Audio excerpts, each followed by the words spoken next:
Okay, folks, I'm straight up ripping it here. I just had a lesson with one of my longtime students, Matt Frankel, and I just enjoyed the crap out of it. And we just did some really cool stuff that I was really inspired by. And I was like, you know what? I'm just going to go live and teach some of this stuff right now. New setup, hopefully slightly better sounding than the last one. So hopefully we should have clean audio, but all right. So basically what I'm going to do is I'm going to talk about sitar techniques applied to the guitar. And these are going to be both playing techniques and practice techniques and just ways of thinking about the music. But I'm going to focus on two very common songs that I teach on guitar, In Your Atmosphere by John Mayer and Crash Into Me by Dave Matthews. And they're both kind of like more droney, more ambient sorts of songs. And that's the first technique I'm going to talk about is using a composition, is this idea of I'm not going to play like whole songs. In fact, in this lesson, I'm not going to play the songs at all. But I'm going to use ideas from them. And then if you know the songs, you can use just fragments of them. You can use like just that famous guitar line, the bass line from Dave Matthews song. You can just use any part of In Your Atmosphere that you know. And basically, you could use just the hooks. If you learn just one part of these two songs, you could explore all of this stuff. So that's the first idea, is like using just a piece of a composition. That's kind of the way Indian music works, is that it just has this like short composition. It might be like a bar or two, it might be 16 bars, but it's not like a whole song like we're used to. But then they just improvise around that a lot. So I'm going to use both of those songs in this lesson. And if you haven't heard them before, just like go listen to them a little bit. But they are, oh God, they're such great songs. Anyway, next technique I'm going to talk about is like open tunings. So sitar, when you play it, they play a raga. And they tend to be, especially in classical schools, they're very strict about not hitting wrong notes because the subtlety, like there's so many ragas, and a lot of them are different ways of using the same scale. So there's more than the way we just have like a major scale, that's fine. But they'll have that scale, but then they'll have dozens of ragas that use just the major scale. So they're very strict about not hitting wrong notes because it kind of spoils the mood and the subtlety and the uniqueness of each raga. And one of the ways they prevent you from hitting wrong notes is they use open tunings, use drone tunings. They tune all the strings of the instrument to no possible wrong notes. So when we think more like the sitar on the guitar, a lot of times we're using open tuning. So you could go off of any blues open tuning like open G or open D or open A or open E or whatever. Now I'm happen to be in the In Your Atmosphere tuning right now, which is your E is the same, your A goes up to B. Watch out for this D string. The D string tends to be tight, so if you're on heavy strings, you'll probably break it. But if you're on lights or mediums, you can get this D string up to E. So you got a power chord down here, E, B, E. The G goes down a half step to F sharp. And then you keep, and then you get B and E. Hi, Wes. Yeah. So I just had a lesson with one of my students, and I was just like blown away. We did like a bunch of sitar guitar stuff, and I was just like, I'm gonna rip it on this stuff. I'm just gonna, let me know if the sound sounds any better than last time. But so you're mostly in open, but you've taken the A up to B, the D up to E, and the G to F sharp. Now, of course, the Dave Matthews song, Crash Into Me, is not in this tuning, but we're going to adapt it. It's actually easier to play in this tuning than the standard because you have to like hold this power chord the whole time when you're in standard. But in this tuning, actually, you only have to hold one note. Like if you want to play the same open chord, you could honestly just do the whole thing.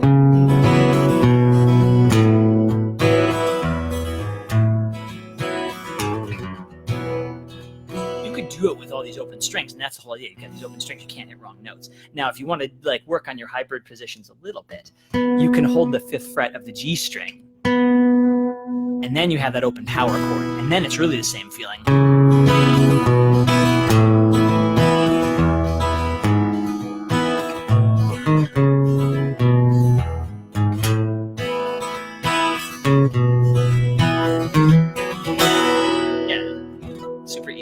Okay, so we talked about drone tunings. We talked about using just a part of a composition, just fragmenting a song that you know and then improvising on it. The next thing I want to talk about is making drone spaces. So it's one of the things that really bugs a lot of people out about practicing is that it's lonely and not good sounding, and like making practice musical is a really good thing, but it requires a little bit of subtlety, a little more work than just going in and practicing normally. it's a slightly different way of thinking. But the other advantage of trying to practice in the context of a song is that you're practicing everything about the music, and you're not practicing like useless techniques. You're making sure that if you practice something, you're coordinating all the other elements of the music with it, which is really a lot more valuable than just doing things in isolation. So one of the main things I do is I just start by getting used to just meandering tempo-lessly over the string with light strokes. You want to be going like really big, or even just, you don't even want to pick normally. You want to pick just like almost undetectable. And for now, we want to avoid going, we don't want to be rhythmic yet. You want to kind of like, wait a second. Like pick slightly randomly, just slightly randomly, because that stops it from feeling like there's an obligation to a tempo. That will come later. But right now, you just pick slightly randomly, and you have this nice, pretty thing that you can do anything with. And we're going to keep this going under everything we do, because that's what's going to keep it, partially what's going to keep it musical, and give us just a little bit of space to think. And so, speaking of space to think, the next thing I want to talk about is just hitting notes really soulfully. So these two songs, Crash Into Me and In Your Atmosphere, both vibe off these very kind of soulful vibrato notes. And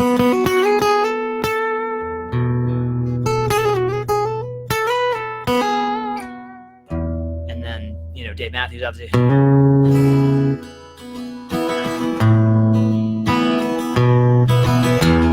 And the stroke to that took me a little long. Ooh, look, there's no way. So the stroke to that took me a little bit of time to get.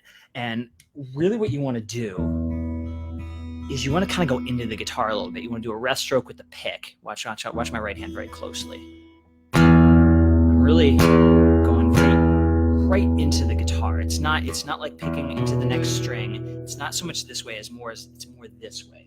My pick is leaned a little bit, and I'm really want to into that next string. I got a good bit of the pick in contact. I'll show you a little closer. See how much my pick is like can gum push into the string. So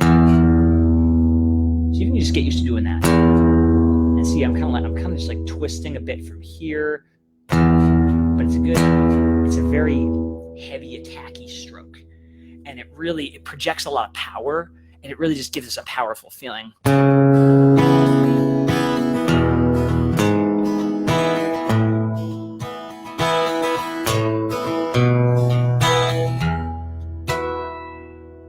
So you want to get used to just, these strums and like these droney picks, they're chill, they're in the background. You don't want to overemphasize them. These attacks, very powerful. They come out. And that's why the rest stroke, you really want to rest into the next string. So that's the thing you can try right off the bat, is just like, this sets the stage for everything. If you can make this sound good, you're really starting to get it. So expect this to go just like so slow, but get your ambient picking going. And you can do this in A tuning. I'm in atmosphere tuning, which is E, B, E, F sharp, B, E. But you can do this in A tuning. You can do this in standard tuning if you want. Open tunings are a little better, but you start the ambient picking and just like start to find the notes you want to play, and just really try to really get used to that wind up and right down into the guitar. Really heavy, really powerful stroke, soulful. And start to find the notes you want to play. In fact, I'll just start out without even holding this note. I'll just be like, all I gotta do is hit bass notes. And I can take as long as I want between them. Because I haven't set up a tempo with this, so I can like wait a while between phrases, and it's just like pretty. It just sounds like Brian Eno. I can play some notes closer together if I want, but I can also just... Yeah, thank you for posting the tuning, Kevin. Thank you so much. I very much appreciate it. Because I tell people at the beginning, but then it's like, they don't know after that. They weren't. Okay, so thanks for posting the tuning. So again, I'm just sort of ambient picking and really focusing on playing down into the guitar, but exploring bass notes at my own pace. I'm finding my bass scale, basically. And that can be anything. You don't have to do open E, but I'm thinking of Crash Into Me, so I'm kind of working on the scale for that.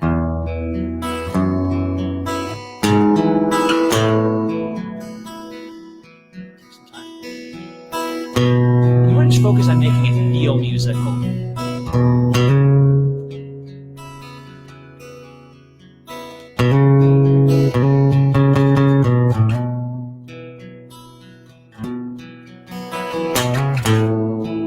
And this is kind of like the slow on up in the sitar thing. It's like you start with this ambient thing that you don't have to, you just explore the space. And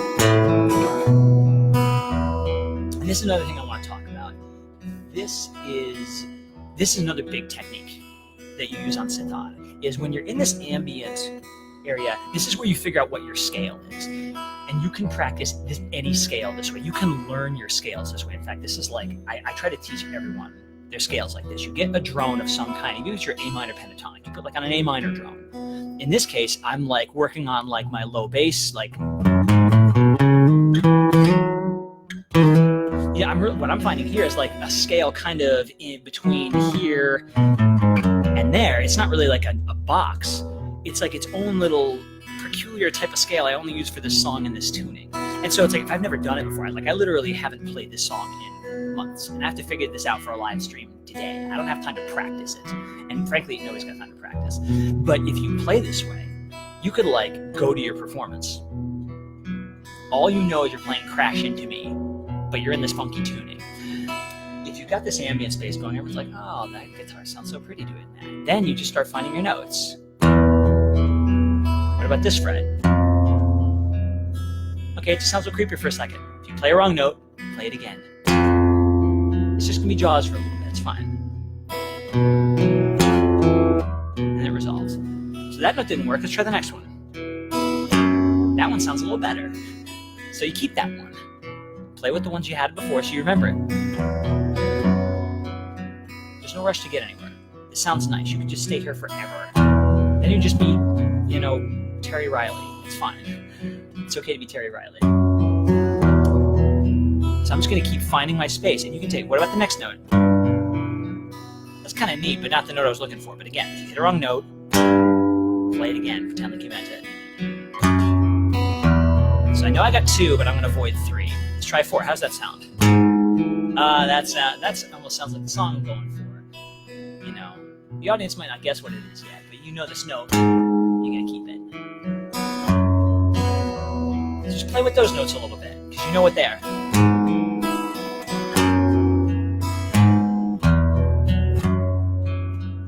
rush to get anywhere. It takes so much time. Remember, you're like, what were you doing with that picking? You're still picking the way you want. You're still going down on the guitar really soulfully, and then like playing light stuff in between. Balance your dynamics. Don't rush to just get more notes. Take your time with the notes you have and balance every element of the music. Because of this drone, it all sounds good. Don't rush. You can learn your whole scale this way. And you'll be really good at it by the time you're done. I mean, I could, take, 20 minutes doing that process. I'm not going to right now, because I kind of know what the scale is, but if you've never played a scale before, you can do that across the neck. You can learn your boxes that way. You just put on like a drone or like a backing track or anything, and just find the notes slowly like that. So you can use that with anything, but because I know the scale, I'm just going to kind of...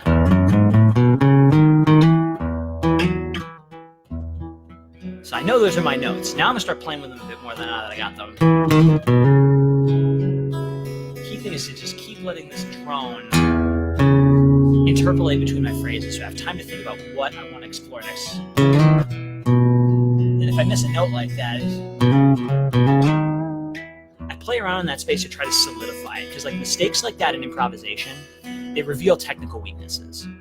So you don't want to shy away from them. You want to be like, it's okay, but don't let it be like, oh man, shit, I screwed up. It's like, no. Don't ever do that. Whatever you do, just keep this going. Never let this stop. If this keeps going, then it's all good. You can make mistakes, but you just keep going and just explore it.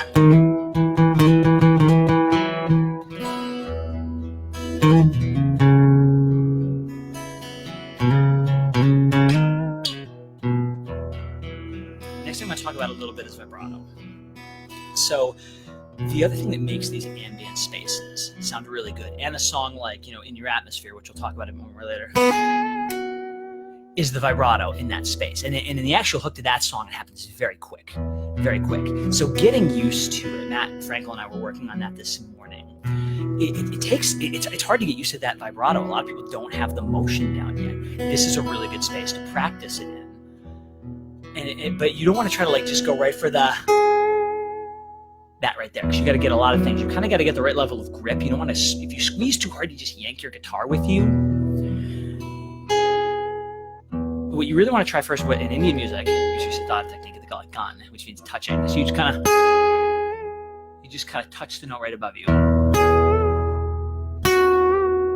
Just try doing that first. Try getting it the right speed and the amount. You're kind of bending up to here.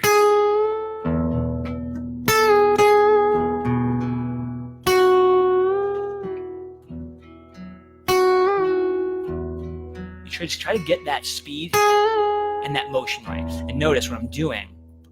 I'm kind of basically turning like this. My thumb is anchored. And I just turn sort of like that. And notice, I'm still rest stroking. These are still just like these very light free strokes. Even as I do this, I still have the same stroke I practiced before. I don't lose any elements of what I practiced before as I go along this journey. Every element I keep as I go. And as I explore that space, I practice with other fingers. So what I found earlier today was that I really didn't want to like play this actual song, but I wanted to practice the other fingers. So I had to find another space when I realized you kind of start a lot on 7 and 9, and you can just screw around with that a lot.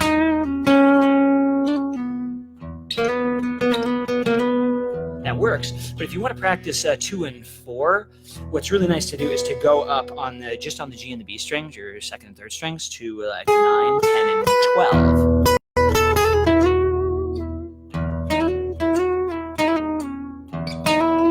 And then you get to practice your vibrato on those strings, like so. So hammering, really on the tips of the fingers. When you pull off, pull into the next string.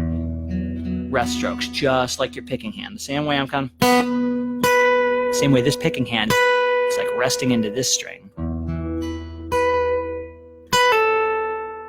When I pull off, see how my pinky kind of wound up in my E string to make sure it's nice and strong? See it again.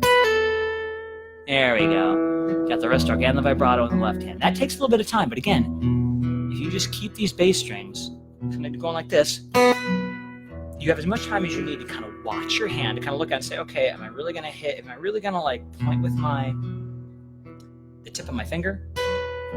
See how I just had time to kind of look and line that up? And because it's ambient, there's no expectation I'm going to go any faster. This is such a huge thing, is like the main reason you do these ambient tempo-less things is because they give you time to think. And you should get used to taking it. Not every teacher ever is like, practice slower, go lugubrious, go to like this incredibly slow tempo. It's like, well, yeah, but it's like, this is what actually makes it sound good to do that. If I just do this. See, at this tempo, all these techniques we're talking about make that sound good. Line that up again. There we go. See, I have a second to just do that, and it doesn't ruin the piece. If I take a second to be like, to look at my fingers and figure out where they gotta go, when you're getting used to a new scale or new techniques, that time is everything. So setting up this kind of ambient space, getting your right hand techniques kind of in order, slowly finding your notes, and then slowly finding your way to adjust the left hand techniques like the hammer-ons and the pull-offs. Now you're getting a great sound. That sounds great in this open space, and you're practicing a lot of valuable techniques. So, okay, we've started to pull together a lot of things. A lot of things. I'll briefly go over them again, and then we'll go on to the next piece. So we started out open tuning. It's really hard to hit wrong notes in an open tuning. That helps. Using this kind of ambient, droney type of picking where there's no rhythm, but there's always just this space there. You try to let those notes keep ringing, and when you play something, you fill in the space. You have an idea, you fill in the space, you think about what you want to do next, and then you fill in the space there too. And you maybe don't try to hit, if I'm playing my melody notes right now on my B string, that's what I'm working on. I'm not gonna keep hitting those. I'm not gonna be and hit that the same. I'm gonna kind of avoid that and let that be its own thing. So I'll hit all the other strings, but then I really bring that note out. And part of the way we practice that is this very strong kind of rest stroke with the picking hand. You see it kind of rotate a little bit, but I really rest into my next string. Very soulful. And the way you make it soulful with the left hand, it's vibrato. You start by just kind of practicing touches. Turn, you just kind of from turning from here, the thumb anchors you. And then gradually working up to, and you just want to make sure you're not gripping the neck too much, because if you grip the neck too much, then the hand can't quite float the way it needs to. So there's all that stuff. So you're in this ambient space, you pull all those things together, and you basically just figured out your scale at that point. I've kind of figured out in my kind of crash into me space, I kind of play with that.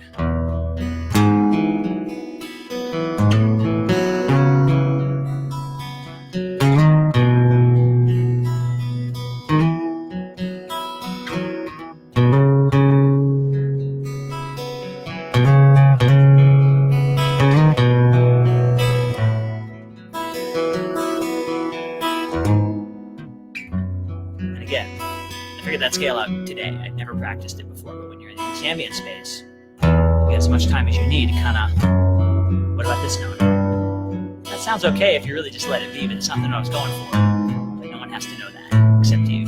When I go back, I play the notes I'm into. So figuring out scales in this space, and then I've got my in your atmosphere space up here. People might not necessarily know it's the song I'm playing in. That's good.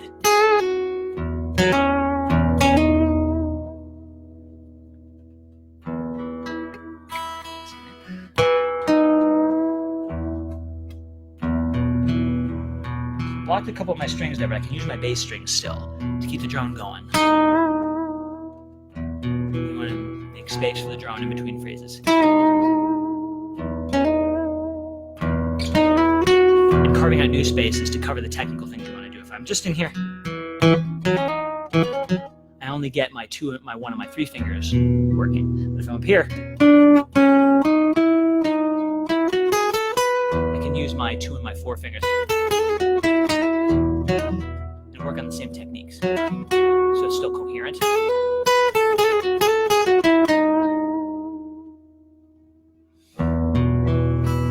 Yeah, there we go. So that's kind of our slow phase. Now I'm just gonna pick it up. I'm gonna slowly pick it up and see if I can still hang on to all that stuff. This is a technique called jaw. So rather than, I'm still doing ambient picking, but there's a slow pulse to it. Now I'm obligated to a pulse a little bit, but that's okay, I'm ready for it. And so this is the phase that freaks people out usually, because they're like, oh crap, there's a rhythm now. And they think they have to keep to it, but pedaling, I can stay here as long as I want. I don't have to go anywhere. If I can't even think of what to do next, who cares? I just play this 20-minute ambient improvisation. No one's expecting anything. If I'm just what do I want to do next, I can just stay here. Who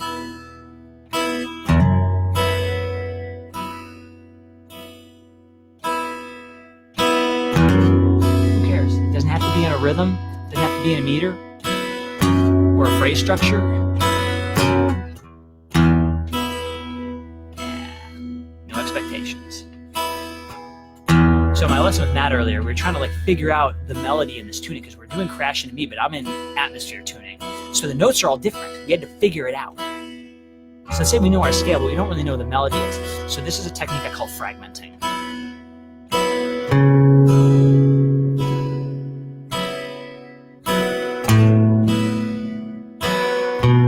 I'm not playing at the rhythm of the melody, but I'm kind of listening to see, do I feel like I'm matching the notes?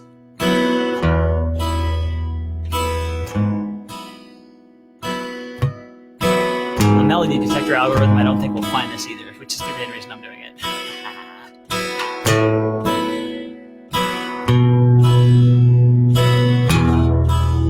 And I can take as long as I want. If I feel like my stroke gets off, I can realign my stroke.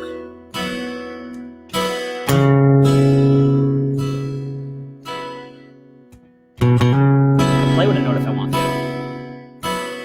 If I hit a wrong note, who cares? No one knows what I'm doing yet. So I just do something else in the scale, and it sounds good too anyway.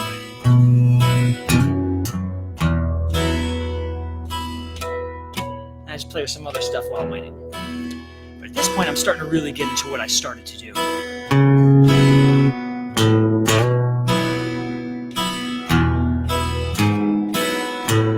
But I might change my melody a bit. I don't really want to give it away yet. So I might do something like hold on this. Some really savvy listeners might be like, I know what song he's doing. Most won't. It doesn't really matter. Variations are allowed. And again, this whole time, everything you thought of up to now, your right hand technique, your stroke intensity, your vibrato,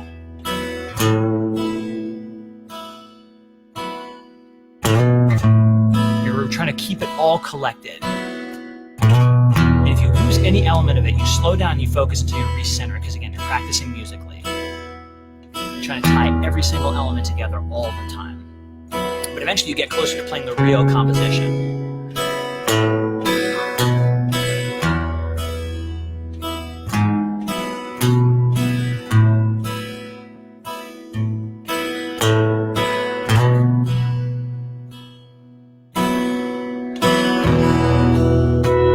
The other key thing, just phrase. You are doing an exercise, but you're doing it musically. So if you take a second to like pedal, still phrase it. People don't have to know what you're thinking about, but you want to make sure it still sounds musical while you're waiting. Take as long as you want on this. It's okay to just be like, because it sounds nice. When you're ready to go,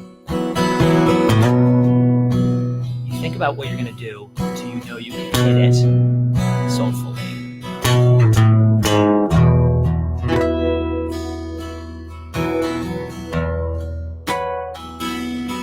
And you intensify as you feel it's good. These are called phases of joy. Every time you feel like you get, okay, yeah, I got this all together, make it a little faster. It's like cranking your metronome.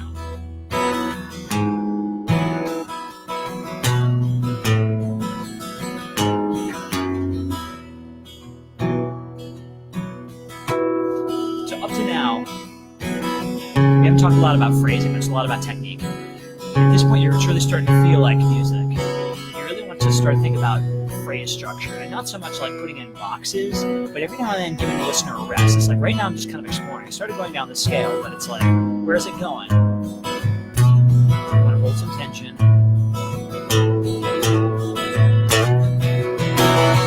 And I release the energy, and I just kind of pedal a little bit on the one and I rest it. But every time I go a little deeper in.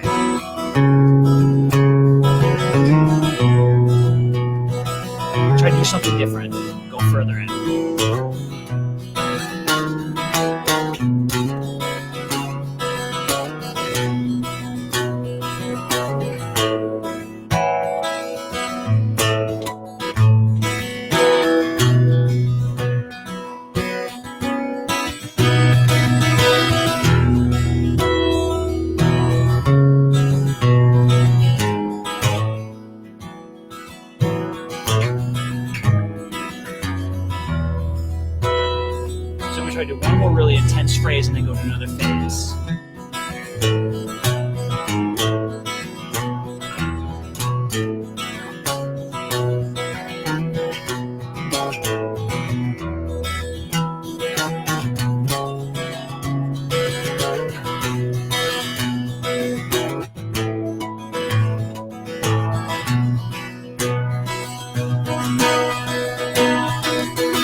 So I kind of like did those first couple of phases, all in crash into me ideas. A lot of technical stuff, but all on the ideas of one song. Now I'm going to transition to my other song and do my other phases. So the whole thing about Indian music is it goes faster. It starts very slow while you integrate all the techniques, because a lot of times you haven't done the song in a while, so you have to kind of figure things out as you go. So you build it slowly as you're able, and as you get into your next composition, everything goes faster. This last phase is called Jala, and the main thing about Jala is there's repeated hand techniques. So there's a lot of kind of like hand going like this. So I might start it like this. Carve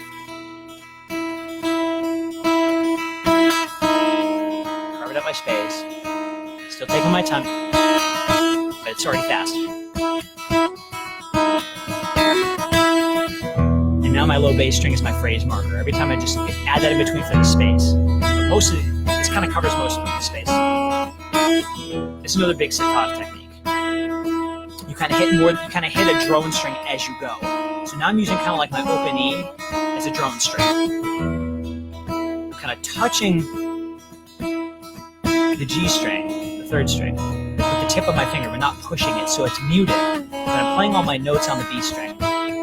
Slowly carving out my notes, but the open E is like an extra drone.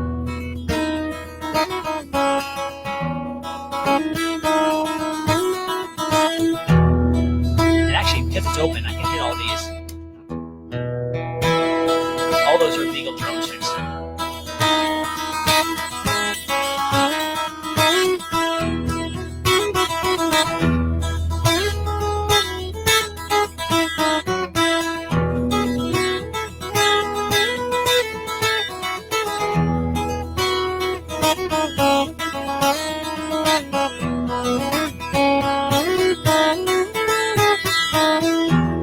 So I did say I was going to play your inner atmosphere on this.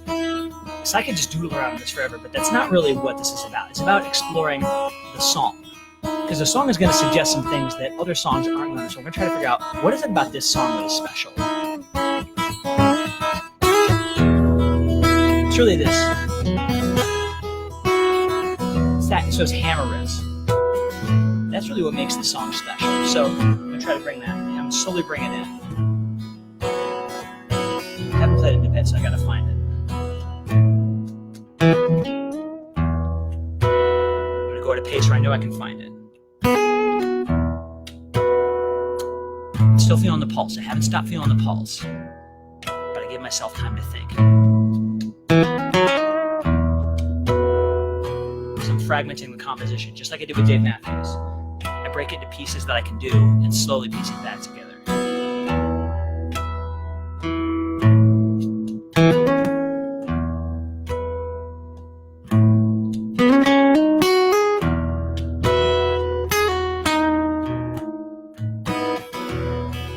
Stupidly set up this expectation of the 1/4 being in there. I kind of wish I didn't do that. See if I can break out of it.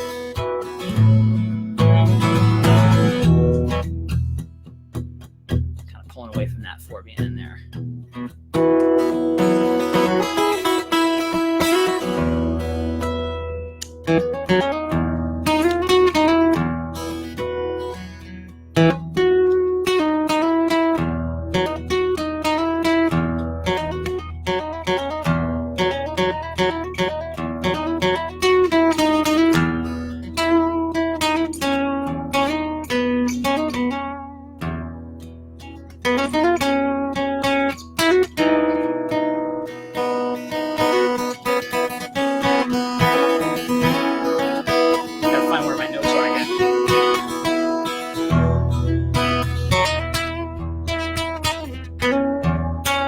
Still important, really. Still got the rest strokes on everything else. Light picking up the drone, rest strokes on your melody note.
4 back. So I found my space a bit.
Got to explain what I was thinking there. I don't even know how to verbalize most of the things I was thinking there, but that's also kind of how this process goes, is that when you start, it's very slow.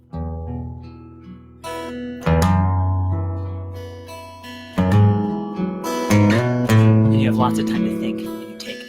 You just bask in the slowness of it. And as you go more, you just kind of let it go.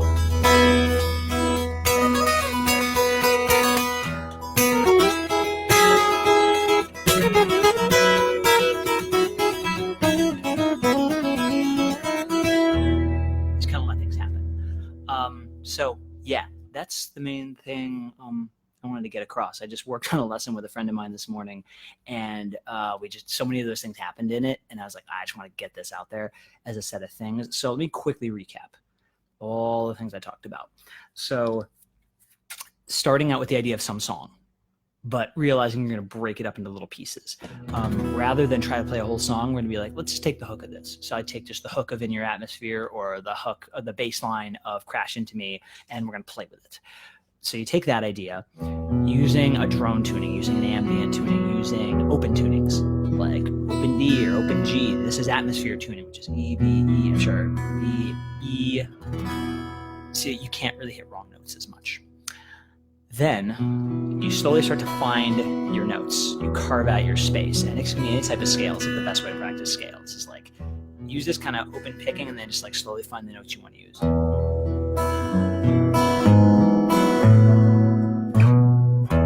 And just play around with them.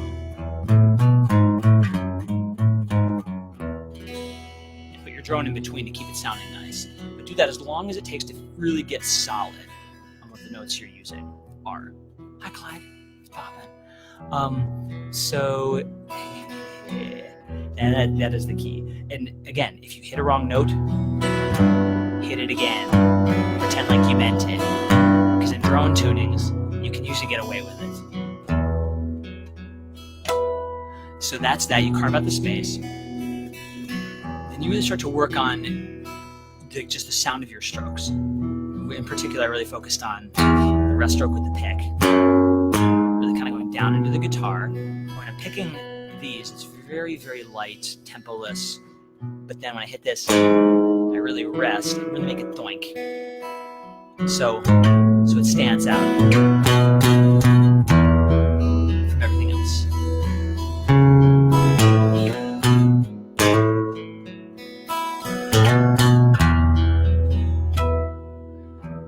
So then, really trying to make it more definite. That bass 10 sounds kind of noodly. So to focus it a bit, you start to think of the song you want to do. But even if you haven't figured it out yet, you can start to figure out what the notes are in the scale you're doing, and you don't worry about how long it takes. You just be like, all right, I know it starts on this note, but what's next? Is it this note? It doesn't really matter, but it's in the scale. No one knows what I'm doing, so fine. I'm just like, back to that note. What about this one? That sounds like it. Cool. Yeah, how about the note I started on? What's next? That sounds good. Cool. Getting a little closer, and you piece it together a little at a time at whatever pace you want. There may be a pulse at this point, but there's no meter, there's no definite phrase structure, and that's good. That gives you time to think. Use it. And eventually you'll tease through the whole song, or the whole line you're doing. But for all everyone knows, it's just some bass line. They don't know what song it is yet. And eventually you'll give it away. Once you've really got it figured out, you'll really play it in its full expression, which I'm not going to do here, but I'll let you use your imagination how that sounds. So you do that, and then slowly you add a definite picking pattern, a definite regular pulse. And you explore all the same things, but you do them in a controlled way, and you give yourself time. You don't feel the need to just like, if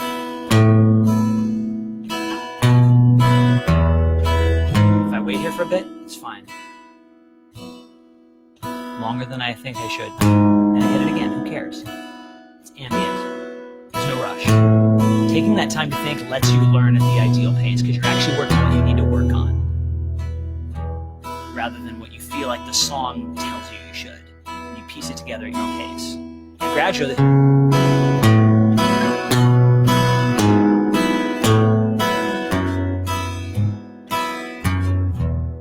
gets to the point where you can play the things you want at the pace you want, but that comes naturally while you've explored the whole space, which is the fun part.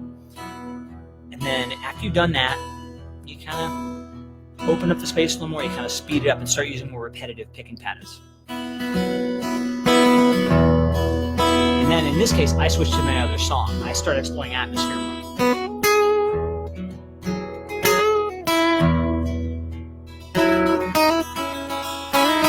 But I still try to keep that drone space in between. When I'm not playing stuff, I'm finding ways to have my drone fill in.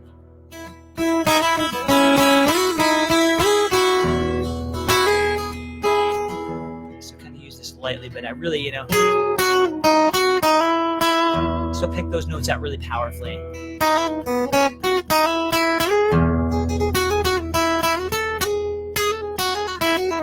And you get more complicated as you're ready, but you don't play stuff before you're ready. This goes back to the grounding thing we talked about a week or two. Just like, move at the pace you realistically can and should.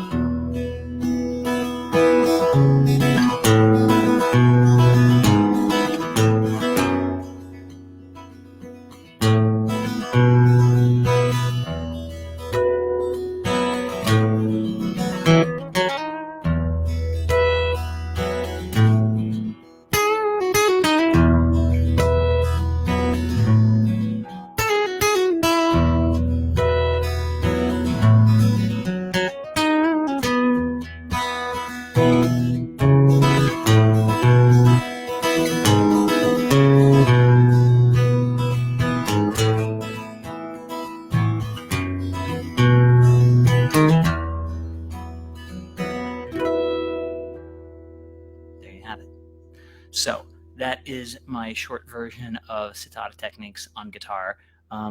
Thinking more this way than this way. It's all fun stuff. Hitting a lot of extra drone strings to kind of like make it ring a little bit more. And then all those kind of conceptual things. Okay. I feel like I said what I need to say. I'm going to sign off soon. Let me just really quickly check if there's any questions. And here, play Phrygian or Locrian modes until you get a better idea.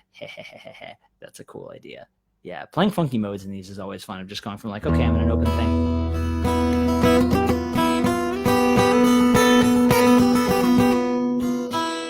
It's fun to just switch the mode in the middle. You notice I kind of did that. I kind of like went from being like, kind of threw some Lydian in there. I really like throwing Lydian in on this song. All you got to do is use that A sharp below the B. If you're like on a B, let's use that A sharp instead of the A natural. Use the A natural.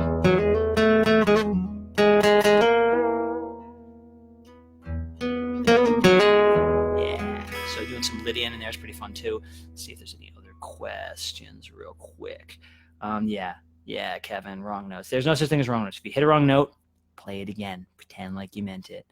Yeah, like I said, not twice. Back into it. Cool beans. Okay, I think those are all the like really obvious questions. So I think, unless they're lower down the page, yeah, I think I'm gonna sign off at this point. Thank you everyone for hanging out. This has been Sitar Techniques on Guitar. I love writing about this stuff. So people ask questions about me, shoot me emails about it.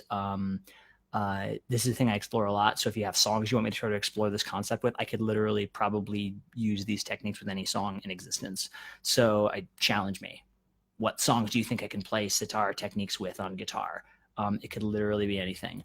And that's the cool part of it, is this idea of like fragmenting a composition is one of the most fun things to do with it, is like try to take some song, take a jazz standard, take a Bob Dylan song, take a fiddle tune, and try to apply these Indian techniques to it. And the thing I like about Indian music is that there's so many ways they have of manipulating the music, that you can kind of apply those ideas to anything. So I kind of like the idea of like taking songs from like other music traditions and throwing them into the Indian system, because you can just manipulate them so much. So yeah, if y'all dig this, you should suggest other songs I should try to do this stuff too, because that's like it's always a fun puzzle for me to try to make it sound musical.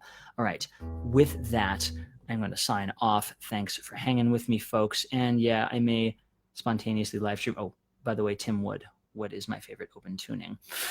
Whew, I do like Dad Gad a lot, but I also was just playing like these open E's. I think it's got to be between Dad Gad and open E, because like when you take these two strings up to the B and the E, yeah, I can do a lot of my chorus stuff. I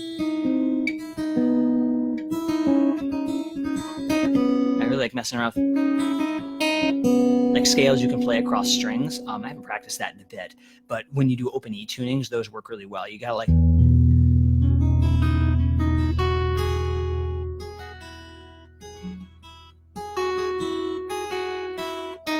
Let's see if I can.